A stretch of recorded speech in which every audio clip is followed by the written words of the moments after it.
এইভাবে টানাটানি করতেছেন কেন? আরে আমার স্বামীরে কই নিয়ে যাচ্ছেন? এটা কি? বাটাম দিতে বাটাম মার নলা বানতে। না, অসম্ভব। আমার শরীরে এক বিন্দু রক্ত থাকতে আমি আমার স্বামীরে কোথাও নিয়ে যেতে দিব না। আরে আপনি শরীরে সব রক্ত কাইটা যদি বঙ্গোপসাগর বানা হলেন তাতে আমার কিচ্ছু যায় আসে না। এই লোক একটা দেশদ্রোহী, গরিবের পেটের মধ্যে লাথি দিয়া যেভাবে মানুষকে ঠকায় ঠকায় খাইছে, 2-300 কোটি টাকার মালিক হয়ে গেছে, এই ব্যক্তিকে আমরা এমনি ছেড়ে দিব? পাতার থেকে মাথা পর্যন্ত বাইরে যাবে, এটা আমরা একদম সিধা করে ফেলাম। আরেকটা কথা শুনেন, আমাদের এই বাংলাদেশ অনেক উন্নত থাকতো, অনেক উন্নত, কিন্তু এইসব নেতাদের কারণে আমাদের বাংলাদেশ আজকে উন্নত হতে পারে নাই। তারা জায়গায় জায়গায় চাঁদাবাজি করছে, জায়গায় জায়গায় টাকা পয়সা লুটপাট করছে। এই জন্য আমরা দেশের লোকজন ঐক্যবদ্ধ হইয়া এইসব নেতাদেরকে এই দেশ থেকে তাড়ানোর চিন্তা ভাবনা করতেছি। আপনাদের কথা ঠিক আছে, কিন্তু আমার স্বামী তো এগুলো ক্ষমতায় থাকাকালীন করতো। এখন তো আমার স্বামী ঘর থেকে বের হয় না। আমার স্বামী এখন ভালো হয়ে গেছে। আপনারা আমার স্বামীকে ছাইরা দেন। বাবা সাধু সন্ন্যাসী, যেটা আপনার স্বামী সে বিগত সময় করছে, এখন ক্ষমতা আমাদের হাতে, এখন আমরা এটা বিচার করব, একদম ন্যায্য বিচার। কি বলো? ঠিক। ভাই ভাই একটা কথা বলি। হ্যাঁ বলেন। আমি তো ফেরেশতা না, মানুষ। হ্যাঁ। মানুষ মাত্রই ভুল, হয়তো ভুল করছি, কিন্তু যে ভুলটা আমরা করছি এখন তো সেই ভুলটা আপনারা করতেছেন, তাহলে আপনাদের মধ্যে আমাদের মধ্যে মিলে গেছে তো। না না না, আপনি ভুল বলতেছেন। হ্যাঁ, আমরা তো নিজেরা খারাপ কাজ করতেছি না, কাউকে খারাপ করতে দিচ্ছি না। কারণ আপনারা খারাপ কাজ করছেন, আপনাদের বিচার হওয়া উচিত। নাহলে আপনাদের মতন কিছু মানুষ আবার জায়গা উঠবে, তারপর আবার দেশের মধ্যে অঘটন ঘটায় যাবে, চুরি হবে, চিন্তা হবে। এইসব তো আমরা করতে দিব না। না না ঠিক আছে, কিন্তু হচ্ছে তো। আমরা যেমন সন্ত্রাসী করছি, জমি দখল করছি, হাজার হাজার কোটি টাকার মালিক হয়েছি, এখন তো আপনারা চাঁদাবাজি, জমি দখল শুরু করে দিচ্ছেন। এখনো ওই যাবো, আমরা যাই নাই, যাবো। কারণ আপনাদের মতন কিছু মানুষ আছে, তাদেরকে বাটাম দিয়ে তারপরে যাবো। ভাই একটা কথা বলি, হ্যাঁ, আমরাও তো মানুষ, ক্ষমা করে দেন, আর জীবনে পাপ করুম না। ক্ষমা তো আমরা করতে পারবো না, উপর লেভেল থেকে করতে হবে। কারণ আমরা তো এখানে কোনো হাত নাই। কি হাত আছে আমাদের? না না না না, চলেন, বেশি ওখান থেকে তো যদি চলে ক্ষমা যাবে, করে চলে যাবে। তাহলে আমরা ক্ষমা করতে না পারবো। না না, চলেন। দেখো, তুমি কিন্তু ভয় পাও না, কোনো চিন্তাও করো না। তোমারে যদি থানায় নিয়ে যায়, আমি বড় মাপের উকিল দেখা তোমার জামিন করাইয়া নিয়ে আসমু। চল। ম্যাডাম, ও ম্যাডাম, কই গেলেন?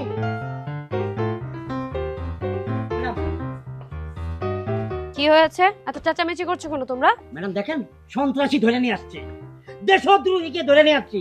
এই যে দেখেন, সেই হারুন চৌধুরী। আচ্ছা, আপনি হারুন সাহেবকে ধরে এনে আমার বাড়িতে নিয়ে আসছেন কেন? ও মাই গড ম্যাডাম, আপনি তো মনে হচ্ছে ওনার ব্যাপারে কোনো ধারণাই নাই। আর উনি তো একজন সন্ত্রাসী, দেশদ্রোহী, মানুষের পেটে পাড়া দিয়েছে, কোটি কোটি টাকা কামাইছে। সে তো মনে করেন জিরো থেকে হিরো হয়ে গেছে।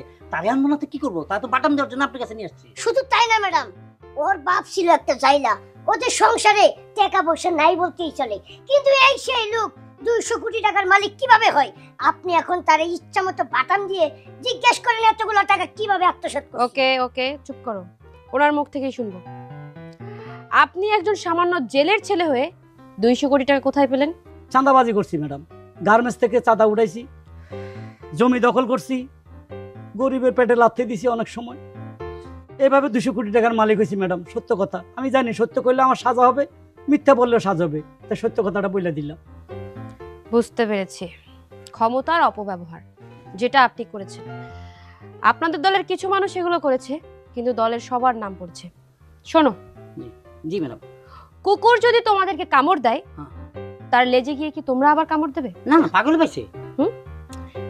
ঠিক তেমনই ওনারা ক্ষমতার অপব্যবহার করেছে বলে আজকে এমন টাইমে এসে অধঃপতন হয়েছে। এখন তারা সাজা ভোগ করছে।